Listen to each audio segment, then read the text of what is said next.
বন্ধুরা, সমস্ত শিক্ষক শিক্ষিকাদের পশ্চিমবঙ্গের এমসি রিক্রুটেড এবং এমসি রিক্রুটেডের পরে অর্থাৎ এসএসসি মাধ্যম এবং নন এসএসসি শিক্ষক শিক্ষিকাদের সমস্ত তথ্য আপলোডের দিন গতকাল অর্থাৎ 27/5/2024 শেষ হয়ে গেল।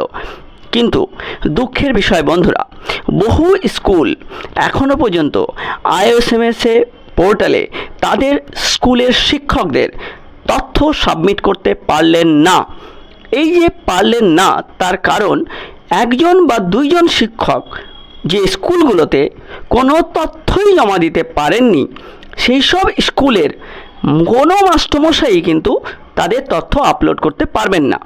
অর্থাৎ একটি স্কুলে যদি 40 জন শিক্ষক থাকেন, 39 জন শিক্ষকের তথ্য যদি থাকে আর একজন শিক্ষকের তথ্য যদি আপলোড না হয় মানে না থাকে, তাহলে আপলোডিং প্রসেস কিন্তু পজ হচ্ছে, সিস্টেম কিন্তু নেবে না।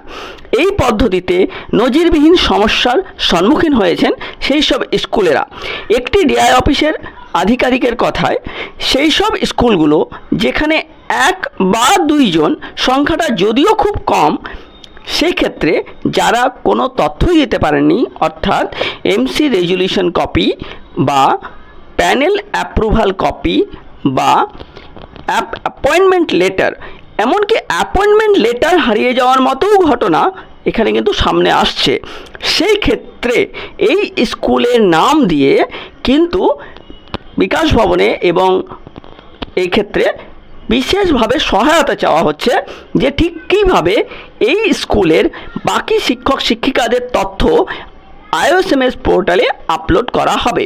সেক্ষেত্রে সেই শিক্ষক বা শিক্ষিকা যার তথ্য নেই বা কম রয়েছে, সেক্ষেত্রে তাদের ক্ষেত্রে কি করা হবে? তাদেরকে ছাড়াই কি তথ্য আপলোড করা হবে, নাকি তাদের তথ্য ফাঁকা রেখেই আপলোড করা হবে? পুরো বিষয়টি এখনও পরিষ্কার নয়। তো এই বিষয়ে বলতে পারি যে বিভিন্ন ডিআই অফিস থেকে যে তথ্য পাওয়া যাচ্ছে, তাতে বহু স্কুল কিন্তু তাদের তথ্য আপলোড করতে পারেনি। যদিও সংখ্যাটা যে খুব বেশি তা নয়, কিন্তু সংখ্যাটা খুব কমও নয়। যদিও একটি স্কুলে একজন মাস্টারমশাই তথ্য আপলোড না করতে পারে, সেটাও কিন্তু একটি দুর্ঘটনাই বলা যায় বন্ধুরা। এক্ষেত্রে বিচারপতি শ্রদ্ধেয় বিশ্বজিৎ বসু মহাশয়ের নির্দেশে যে অর্ডার কিছুদিন আগে পশ্চিমবঙ্গের রাজ্য রাজনীতিতে এক আলোড়ন সৃষ্টি করেছিল, বিশেষ করে শিক্ষক শিক্ষিকাদের মধ্যে যে ভীতির সঞ্চার করেছিল, তা কিন্তু অনেকাংশেই পরিসমাপ্ত হয়েছে। কিন্তু যেসব দুর্ভাগ্যজনিত কারণে সেই সব শিক্ষকদের কাগজ হারিয়ে গেছে বা নেই, সেই সব শিক্ষক শিক্ষিকারা সত্যি এক সীমাহীন। বন্ধুরা, এইসব শিক্ষক শিক্ষিকা যাদের কাছে কাগজ নেই, তারা কিন্তু একটু দুশ্চিন্তাগ্রস্ত হয়েছেন, তারা আইনি সহায়তা নেওয়ার কথা ভাবছেন। তো যাই হোক, 27/5/2024 যে ডেডলাইন সেটা শেষ। আপনারা অর্ডার কপি দেখতে পাচ্ছেন, যে অর্ডারের বলে পশ্চিমবঙ্গ সরকার পশ্চিমবঙ্গের সমস্ত স্কুল থেকে সমস্ত শিক্ষক শিক্ষিকাদের সমস্ত তথ্য চাকরি সংক্রান্ত তারা আপলোড করেছে এবং আপলোড করার জন্য অর্ডার দিয়েছে, এবং সেই অনুযায়ী ডিআই অফিসে কাগজপত্র জমা হয়ে গেছে এবং সেগুলো আপলোডিংয়ের প্রসেস চলছে। এই পদ্ধতিতে এই খবরটি সামনে এসেছিল।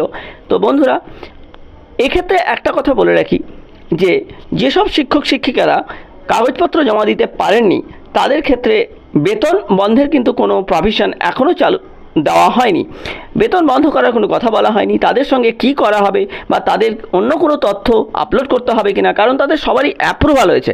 এই অ্যাপ্রুভাল কপি দেখিয়ে কিন্তু তারা সেটা করতে পারবে কিনা, সে বিষয়ে সঠিক কোনো সিদ্ধান্তে এখনও শিক্ষা দপ্তর উপনীত হয়নি। তো বন্ধুরা, আমরা সবাই শিক্ষা দপ্তরের দিকে তাকিয়ে আছি যে আবার কোনো নির্দেশ আসে কিনা এ ব্যাপারে। ধন্যবাদ, সঙ্গে থাকবেন।